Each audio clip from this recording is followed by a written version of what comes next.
What happens when leadership isn't a reward and you're the only one taking on this position because you look around and go, oh, and said, hey, Fred, you're in charge because X, fill in the blank, because you're the only black male that can do this. And what happens when, hey, I didn't raise my hand for that?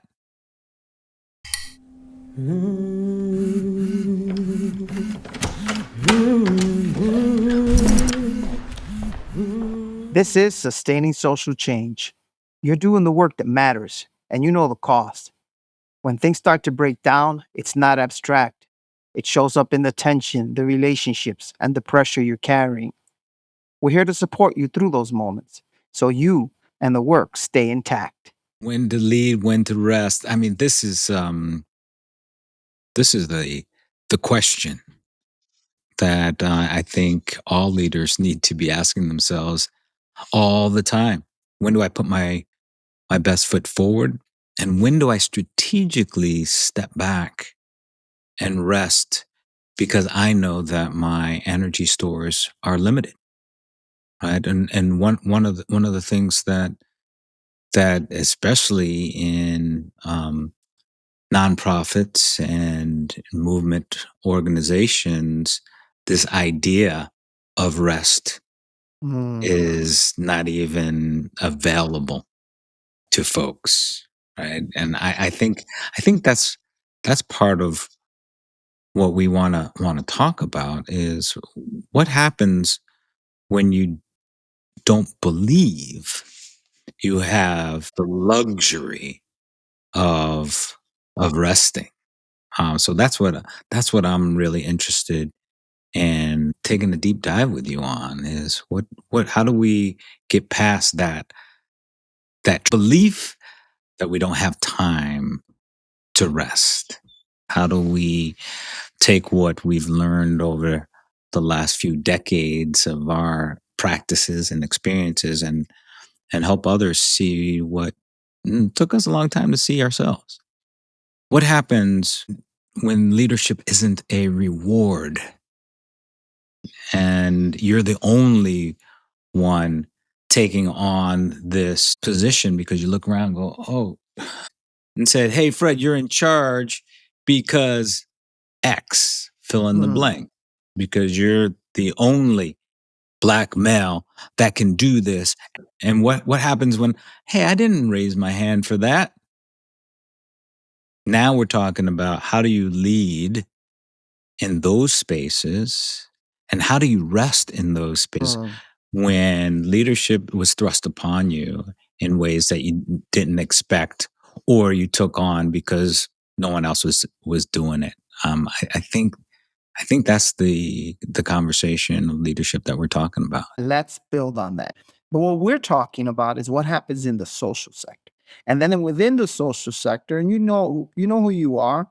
If you're in a mid-sized, large nonprofit social sector movement that's been around for many decades and you're funded, so when to lead has a similar, not exactly, but a similar trajectory that it does in the that it has in the private sector. People are groomed, promoted to these roles, and hopefully supported. Then there are the nascent efforts, the new efforts, the people starting out, the smaller initiatives. In those cases, sometimes you feel like you're compelled to lead. You're compelled because no one else is doing this work and you feel it should be done. What are the unintended consequences of doing this thing that necessarily thought of yet, right? And remember how hard it was. And I remember getting caught off guard by saying, oh, I thought I had this and now I don't. And then when I get to that point of now I don't, it's too late because I'm already burnt out or I've hurt relationships or I'm disappointing myself and others, Yeah. right? And people leave at the very moment that we need them the most, right? And we lose momentum, we lose forward movement, and most importantly, we can lose lives, Mhm. right? And so now I'm back to the consequences of not paying attention, Mhm.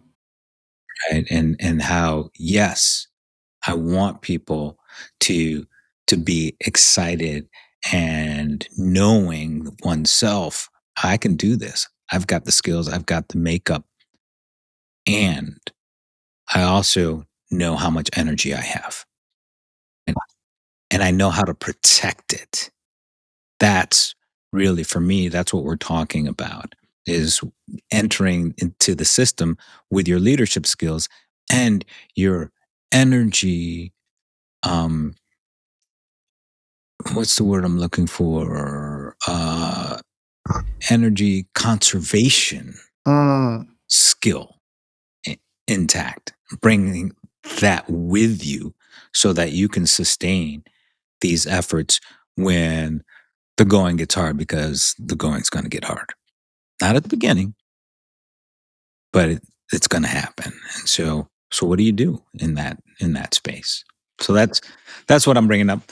And But let's talk about it. let's stick with this framework though that you just brought up, this idea of energy, whether you're new to something, brand new, first time you try to lead an initiative or even make one happen, or whether you're at a large established national global nonprofit, energy is still finite for each individual and members of the group.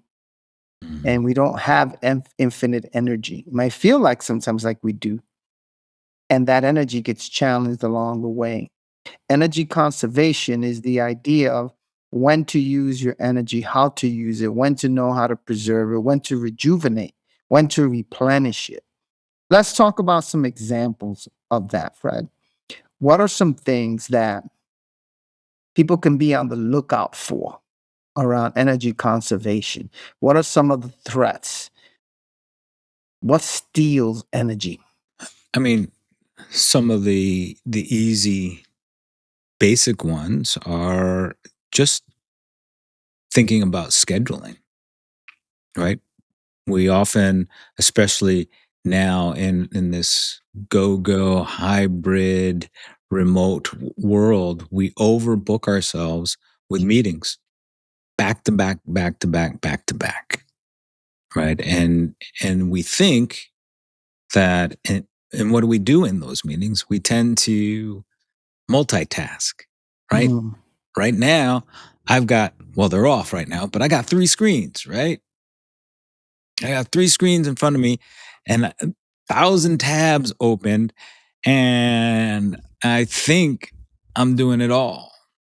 And all it's really doing is draining my energy stores, my ability to think clearly, right? And then when I back that up with no breaks between meetings, going from one meeting to another, right? That's what Zoom is a wonderful tool, but it traps us into believing that we can just go from one Zoom meeting, which runs late if we're not managing it, to the next one, which runs later, to the next one, right? And so we're constantly going from one meeting to the other, but never finishing the one previous, mhm, and wondering why it can't get traction. And what are we talking about? And we waste time, and because what are we doing? We're bleeding energy all the way through, and we're not strategically managing just a very simple thing, taking a few minutes in between each one of your meetings, scheduling that buffer in, whether it's 5 minutes, 10 minutes, 15 minutes. That's, I think, one of the biggest stressors and drainers of energy in our modern system right now is meeting management. I like this idea, this point you just raised about the meeting thing. Let's stay with that for a little bit. Uh, had this happen the other day actually with a leadership team, and the leadership team was actually making the case for why they should have back to back meetings with no breaks. I want to do this in a spirit of empathy, Hmm. just for the sake of like, I don't know what I don't know, right? I'm gonna just hold it like that. And so they're making this case, and I'm listening to them. And I really wanted to unpack. I said, "Well, tell me more." "Oh, well, when you're on a roll and you go on from meeting to meeting and you have that meeting cadence and your energy's there, and you don't want to disrupt that because that's going to carry you to the next one, and you're in that groove and you don't want to shift gears." And I'm thinking to myself, "Well, how does that work? That would mean that all the meetings are the same.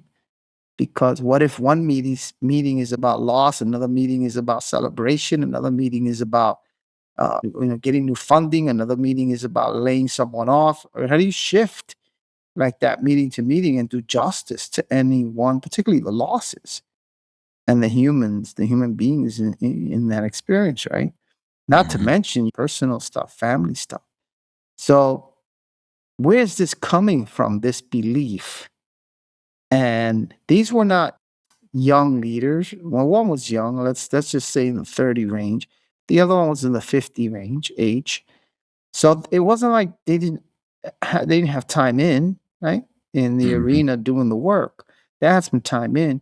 So I'm wondering, is that an internal drive? Is that you've convinced yourself this is the way that I do my work? Is that a byproduct of remote work? Is that a byproduct of something else? I'm not seeing the quality in execution from folks that claim to be able to thrive jumping from meeting to meeting. I experience lateness. I experience projects not managed well. I experience promises broken. So, what is this? A delusional? What's happening here? How are they so convinced? And they were arguing with me about this. By the way, this wasn't like John, let's explore this. It was like, no, no, no, I need to operate this way because this is good for me. Well, it's believing in the mythology of the reality that they're facing, right? It's working, and you're coming in here saying it's not working. But this is the way that we've always operated, John. So what's the problem? And I think what you did with them is brilliant. You say, okay, show me the proof. Show me the proof that this is actually working. Let's take a look at your deliverables. Take a look on how you know your you never deliver on time. That may be okay for this organization, but is that really high functioning? And if it's how you want to operate it, let's just make it explicit, and that's part of your norms. And Mhm, once people start to see the metrics of the way they behave, then it's all of a sudden, oh, I guess it's not as great as I thought it was. And sometimes without that mirror, without someone like you coming in and pointing out, you're not as effective as you think you are. Let me help you see in the mirror and ask the question, is this really the way that you want to operate? If the answer is no, there's some things that we can do to change. mhm. But getting people to that moment of system sight, you ask, is it delusional? On some level, yes, it is, until it's not. And they're lucky to have you starting to be able to say, hey, let me show you what I'm seeing. And then asking the powerful question, is this the way that you want to perform? I'm gonna push this even further, and just to remind listeners, we're using this as an example. There are any number of symptoms, right? This idea of back-to-back meetings and accepting all of the consequences and all of the low functioning that go along with back-to-back kind of meetings. Everything from being unprepared to not following up to the quality of the experience itself, the meeting itself. There's a reason meetings are not effective if people don't show up in a prepared manner. And we're not being inflexible here. We're not saying that sometimes a meeting's not going to start late or there are reasons.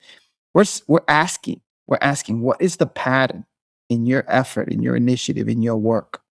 Because I'm going to say that if you are doing this on a regular basis and you believe that this is something that supports you in the way you function and you believe you're thriving, then I'm gonna ask you, well, how is your organization, your initiative absorbing this kind of inefficiency, right? This lack of ability to be fully present, to follow through and follow up in a timely manner because of the style in which the culture is saying it's okay to meet like this in a back to back way. And this is extremely common. So, what I'm suggesting is that if you're doing this on a regular basis, week after week, year after year, and your organization is still intact, someone is saying it's okay to function below expectations or below average because I'm wondering how you're getting results. Can you show me the results? And even if you are getting results, at what cost?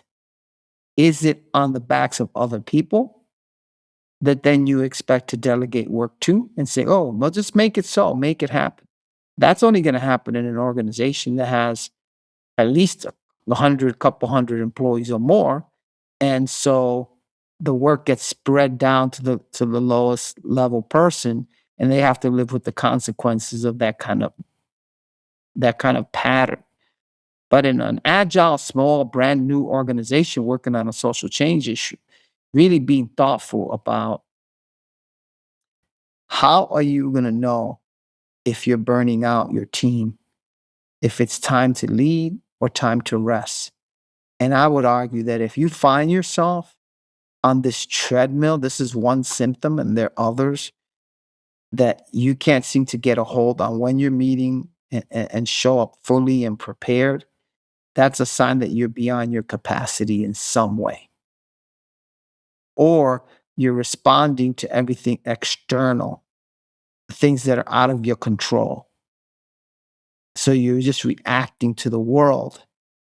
How are you doing with the internal things where there's no excuse, where you can determine, no, we will operate this way because we choose to, we have full control, versus reacting to external requests, a request from other sources, requests from other partners, requests from entities in government or funders that are more powerful than you.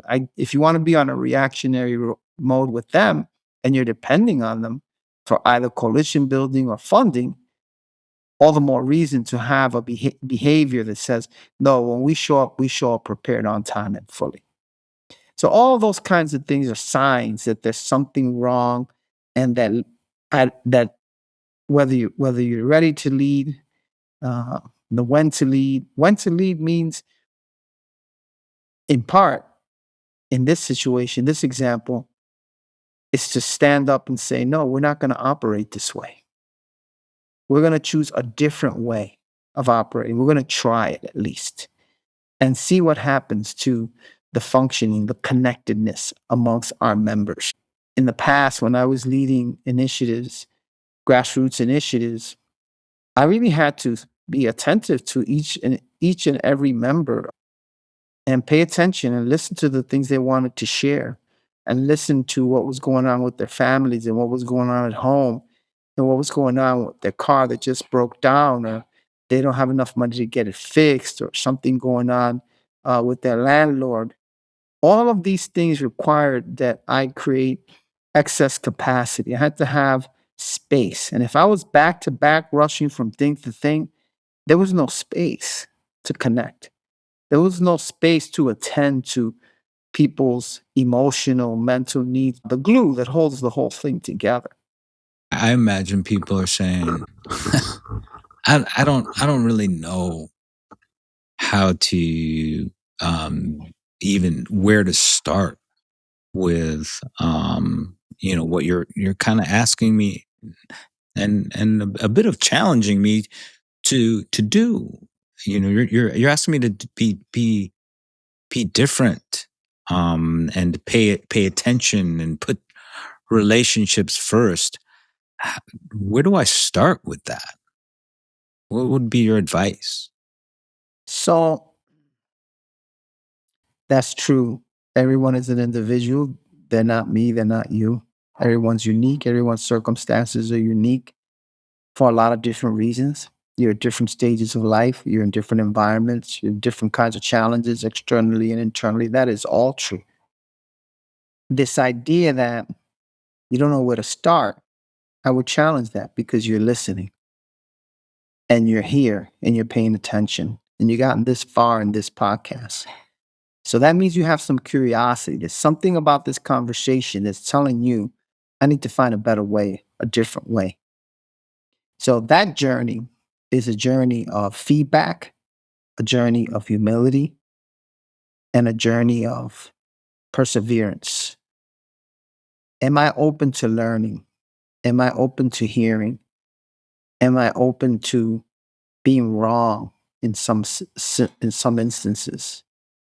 So that's what it took for me if over time, trial and error, and some in some cases actually very close friends confronting me quite harshly. John, you're not listening to me. Mhm. And I don't like it and I don't appreciate it. And so then I had to look at my behavior, whatever that thing was, stacking too many meetings together or something else. And just in terms of how I was showing up. So that would tell me that I need to take a break. Am I ready to lead? Can I partner with someone else? And in fact, I'm thinking now of one particular instance where I had to partner with two other people, very different from me. One was an agnostic, they didn't believe in God. The other one was a Christian, fundamentalist Christian. And one was Republican, one was independent, almost like what we call today a democratic socialist or socialist. And I'm a recovering Catholic Democrat. And I had to depend on these two other individuals, very different from me, but what they had was a mindset of we're going to figure out how to collaborate together and accomplish something together. And we're going to share truth with each other. And we respect each other enough to know. And so one of the things we started doing was debriefing everything. After every meeting, every community gathering, every session, we would huddle. What went well? What didn't work? What worked? What should I have done differently? What did you see? What did you experience? And really rapid cycling our learning. Mhm. That will happen oftentimes informally, at someone's home, on the couch, over a beer, whatever, glass of wine, or no alcohol at all, just talking, go on a walk, whatever it was. But we really started to rapid cycle our learning and be open to the people around us who were trying to help us, the people around me who were trying to help me. Oftentimes, I didn't even know who those people were. I couldn't tell because I was caught up in, well, who has the most status? Who's the most important funder in the room? Who's the most charismatic? Whatever the thing was that I was caught up in at the time. It turned out these two individuals could have been more different from me, right? In Mhm. terms of our general core belief systems. But they had something, we shared something in common. We wanted to be really excellent at what we were doing together. We wanted to be above average on a consistent basis. And that brought us back to the fundamentals. How are you showing up? And who's giving you that feedback? Yeah, so what I'm hearing, John, is the power of building a culture of feedback. You talked about the concept of excellence. In the words that you use was being above average in everything that you do.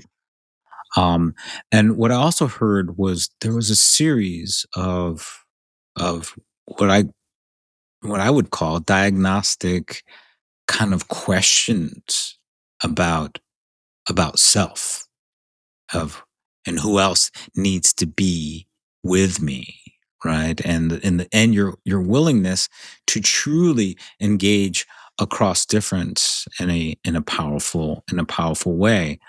And some of the questions that I actually had written down as powerful discernment um, questions when you are in when you find yourself in thrust into leadership. Mm-hmm. bridging that gap. And some of those questions are questions like, am I and really answering the question, am I the only one who can do this? Or am I the only one willing to do this, right? Very similar questions, but but different in the sense of, you know, am I the only one at this particular time that can do this? And are there others that could do it or are willing to do that? And can I work with them? And that's what I think that I heard you do. And then the other powerful question is around discerning, what does your stepping in actually do to the system and to others? Will my stepping in build capacity or create dependency? Right. And really understanding how your stepping in will impact the system itself. And then getting to that rest question, is my body, is my body telling me to rest?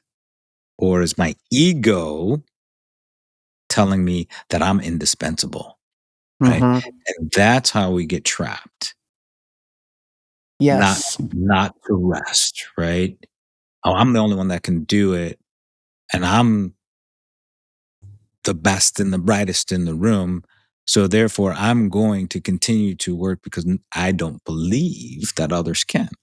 I've gotten caught up in that trap and then paid the price physically for that trap because I was only serving my own ego because I wanted to be seen as a good person, as smart and powerful, right? And then my fourth kind of question that was coming up for me was, am I operating from fear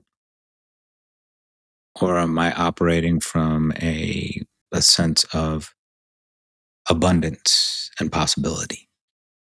And I think if you start from those spaces, that can help you really be in a place of saying, okay, this is the right time and the right way for me to engage with this endeavor with my eyes wide open. So I'm curious about what your thoughts are on those kind of discernment questions. Well, that would make a great assessment. If you hear yourself saying, I'm the only one or anything like that, or where is everybody? Or why am I doing this alone? If you hear yourself talking like that and that's what's going on around you, that's a red flag. At least a pink flag if you start saying, I'm the only one that can do this.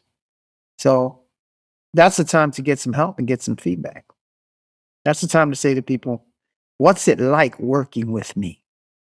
What are Mm, you up against when you're working with me? How am I showing up for you? Right?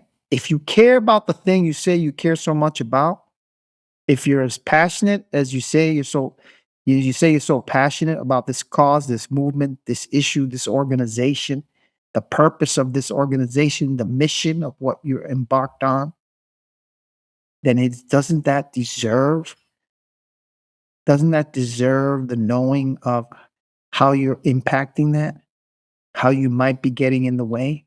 Not intentionally. We all start with good intentions, many of us anyway, with good intentions. We mean well. So that self-awareness, that's that's free, man. That's like you notice this in yourself. You got this far, you care this much.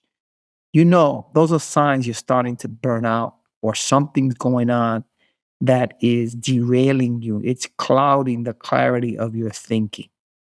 I'm the only one that could do this. I'm the only one that cares. I'm the only one making sacrifices. Those thoughts, hopefully you're not expressing them on Facebook, but if you're having those thoughts in your head, you know something's up.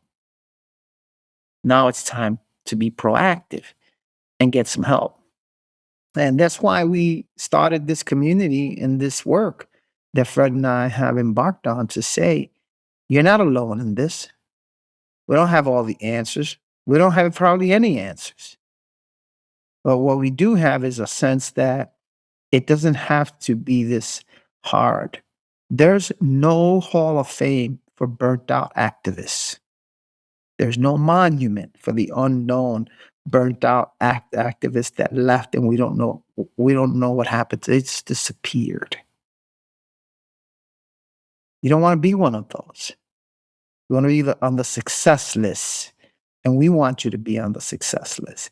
And so, if this is resonating with you, this conversation, if this is queuing up some things, if this is touching something within you, if you have ideas, experiences, ways you've overcome this, please share it with one another in our dialogue section of this podcast. This episode's community engagement question is: when have you stepped into leadership because no one else would? Let's tap into the resources that are in this network. Together, we're smarter than any one of us is individually. Thank you for the feedback we've been receiving. That feedback is helping us to think about what are useful tools in real time for people on the front lines doing the real work on a day-to-day basis. We appreciate everyone's attention today. Fred, any closing thoughts? I think at the end of the day, what we're really talking about is that um, this idea that rest can be revolutionary. Sometimes we don't need more heroes who are willing to die for the cause. We need leaders who can discern when is it time to lead and when is it time to rest. Be the calm in the chaos. See you next time.